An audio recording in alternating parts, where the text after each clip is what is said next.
There are lives that demonstrate the greatness of science, and there are lives that reveal the price science sometimes demands, especially when the world decides that a mind is less valuable because of a name, a gender, or a heritage. Lise Meitner's life contains both. Her story is not only a scientific story, though her science was immense. It is a story of exile and erasure, of brilliance made to work in the shadow of institutions that could not fully admit what they owed her. And it is a story of a discovery that did not arrive as pure triumph, because it opened a door to power that human beings were not ready to hold. Meitner was born in Vienna in 1878 into a Jewish family at a time when the doors of formal education for women were mostly closed. In the Austria of her youth, girls could not simply enroll in university. Even when rules shifted, the culture remained hostile. A woman who wanted physics had to want it enough to endure not being wanted. Meitner wanted it enough. She studied privately and fought her way into the University of Vienna, where she became one of the first women to earn a doctorate in physics there, in 1906, under Ludwig Boltzmann. Boltzmann was a towering figure, a man who had battled for the statistical interpretation of thermodynamics, and who carried, in his own life, the psychological cost of being right too early and opposed too fiercely. Meitner absorbed from him not only technical skill, but a certain courage, the willingness to pursue a truth, even when the world is slow to recognize it. After Boltzmann's death, Meitner moved to Berlin, because that was where the new physics was gathering force. Berlin was a center of scientific power, but it was not welcoming. Women were often barred from formal positions. Laboratories were male territory. Meitner, despite her doctorate and talent, was not treated as a full participant. She found work where she could, sometimes unpaid, sometimes in marginal spaces. Literal marginal spaces. For a period, she worked in a basement laboratory because she was not allowed in the main institute. This is one of the recurring humiliations in the history of science. The world will accept the products of a mind, while denying the mind a place to stand. In Berlin, Meitner began a scientific partnership that would shape her career. She met Otto Hahn, a chemist. Their collaboration became one of the most productive in early nuclear science. Hahn had deep chemical skill and an experimental discipline. Meitner had physical insight, a talent for interpreting results and understanding the forces at work in the nucleus. Together they studied radioactivity, the decay processes discovered and explored by Curie, Rutherford, and others.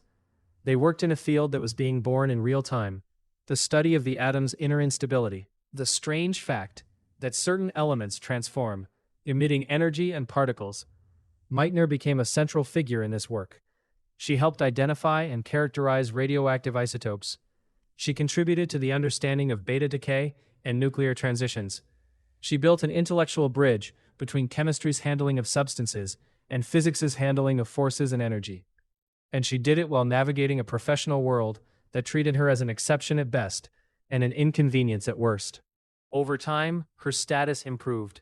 She became, eventually, the first woman to become a full professor of physics in Germany. And she gained recognition in the scientific community. Yet the recognition was always fragile, always conditional on the world remaining sane. The world did not remain sane. In 1933, Hitler came to power. The Nazi regime began its systematic assault on Jewish citizens, on political opponents, on institutions of free thought. Many Jewish scientists fled immediately. Meitner, an Austrian citizen at first, was in a temporarily complicated position. Austria had not yet been annexed. She remained in Berlin, partly because her work was there, partly because she had built a life there, partly because leaving is not always a clean choice, even when danger is rising. But the noose tightened. In 1938, Germany annexed Austria. Suddenly, Meitner was no longer protected by foreign citizenship. She became a Jewish scientist in Nazi Germany with no shield. Friends and colleagues helped her escape in a tense and dangerous journey. She fled across the border to the Netherlands, and then to Sweden. She left behind her laboratory, her position, and much of her professional identity. Exile is not only a change of location, it is a tearing of continuity. It is the loss of daily language, of familiar tools, of the quiet infrastructure that makes thought possible. In Sweden, Meitner found safety, but not welcome. The Swedish scientific environment did not offer her a position commensurate with her stature. She was given space, and modest support, but she was isolated. She was removed from the very laboratory culture she had helped build. She had escaped death, but she had not escaped marginalization. And then came the discovery that would define her legacy in the public imagination: nuclear fission. In the late 1930s, scientists were bombarding uranium with neutrons, trying to create heavier elements, transuranic elements beyond uranium. Enrico Fermi and others had done early work in this direction. Hahn and Fritz Strassmann in Berlin continued these experiments, producing puzzling chemical results. They found barium among the products, an element much lighter than uranium. This made no sense within the expected framework. If uranium was absorbing neutrons, it should become heavier, not split into something much lighter. Hahn wrote to Meitner, still trusting her physical insight even as she was exiled. Their correspondence continued. Meitner, working with her nephew Otto Frisch, began to analyze what the results might mean.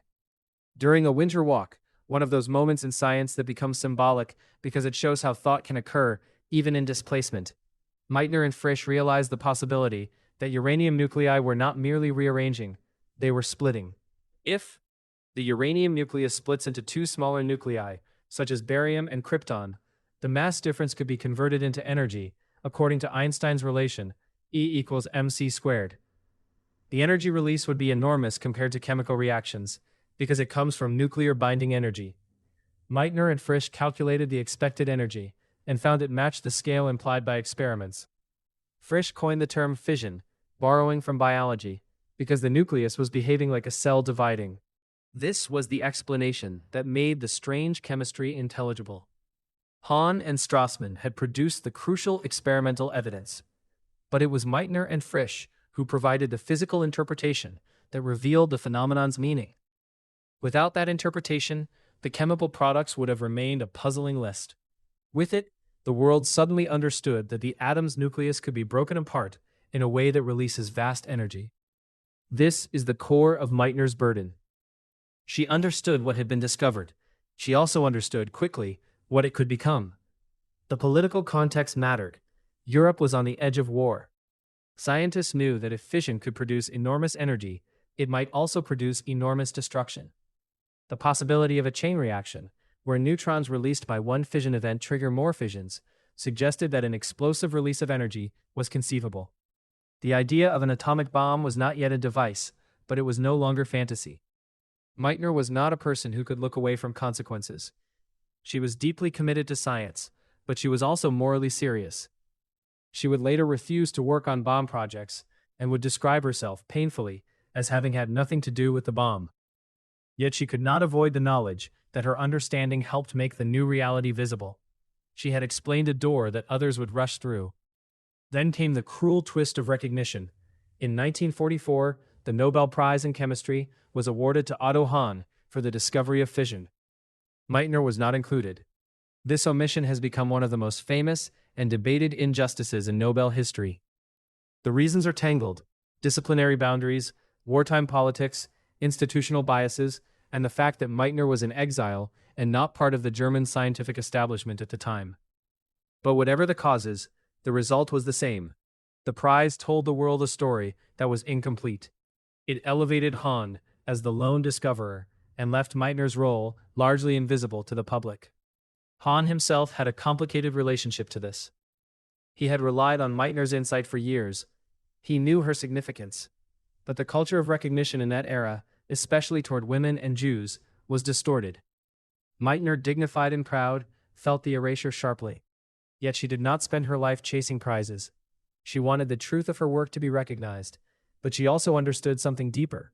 Institutions often distribute honor according to their own needs, not according to reality. During and after the war, Meitner's moral seriousness became even more evident.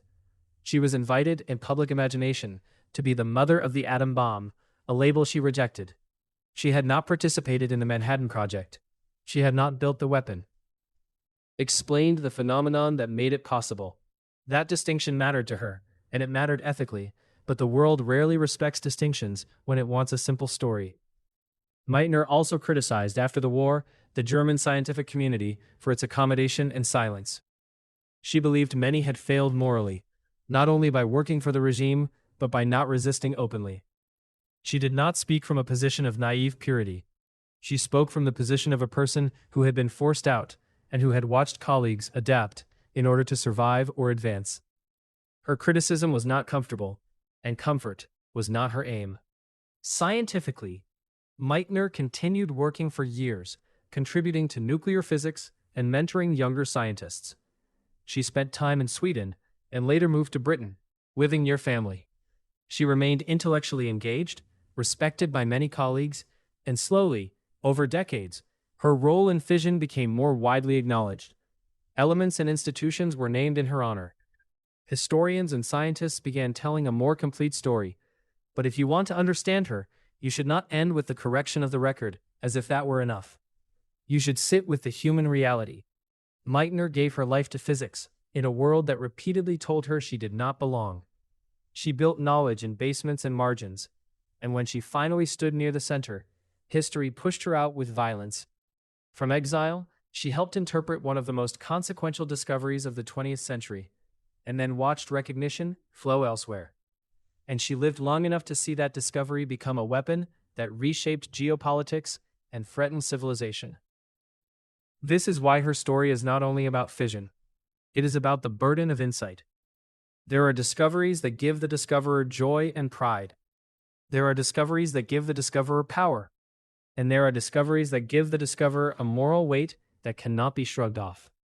Meitner carried that weight with a kind of stern honesty. She did not romanticize the bomb. She did not claim innocence where she had provided understanding. But she also refused to be claimed as a maker of destruction when her role had been to explain a phenomenon, not to weaponize it. If you want a scene that carries her temperament, picture her leaving Berlin in 1938, carrying almost nothing, crossing borders under threat, stepping into exile with the knowledge that her life's work was being taken from her. Then picture her months later, in Sweden's cold isolation, receiving letters with experimental results from the laboratory she can no longer enter. She reads the chemistry, barium where there should be heavier elements, and she does what she has always done. She insists that the result must mean something coherent. She goes for a walk, and in the simple rhythm of movement and thought, the idea arrives. The nucleus can split. She calculates the energy. She sees the reality. She names it. She feels at once the satisfaction of understanding and the dread of consequence. You have been listening to Scientific Giants who changed our understanding of the world we live in. Today we followed Lise Meitner from the margins of Vienna and Berlin into exile, and we watched her explain nuclear fission while others claimed the credit. And we confronted the moral weight that can come with seeing clearly. In our next episode, we will meet Qian Wu, whose precision experiments overturned a sacred symmetry of physics and revealed how easily recognition can fall out of symmetry with talent. Until then, thank you for your attention and your time. This episode was written as a continuous story for the ear. If it moved you, bring a friend along next time. Until our next hour together, remember that discovery is not only a triumph of mind, it is also a test of character. Because the world you reveal will not always become the world you wanted.